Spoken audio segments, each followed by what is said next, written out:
I need your attention, please. At the United Nations in New York, hundreds of activists and government representatives met over 3 days with one common goal: to improve the rights and better address the needs of people with disabilities on a global level. It is perhaps our work in the area. The aim was for their inclusion in the next round of UN Development Goals. We need to make sure that the new framework will not leave the 1 billion persons with disabilities behind. Wu was speaking on behalf of the Secretary-General Ban Ki-moon. He stressed that even as parties to the convention have grown to 147, challenges remain for persons with disabilities in the form of barriers, inequalities, and lack of access in urban and rural development around the world.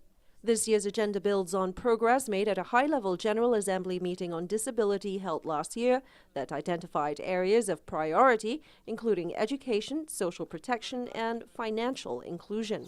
The Secretary-General's message also noted that the lack of access to education, healthcare, and employment, as well as other forms of support, prevents youths with disabilities from reaching their full potential.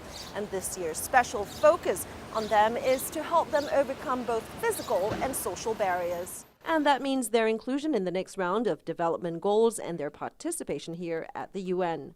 The youth with disability are proven to be not only a force to reckon with in the Paralympic Games, but also are heavily involved in other areas of societies as great champions, great examples of what people living with disability can achieve. They are a real inspiration. The Kenyan ambassador to the UN was co-chair of the conference and reminded participants that while progress has been made and milestones reached, there remains a long road ahead to fully respond to the needs of 15% of the world's population. Liling, CCTV, New York.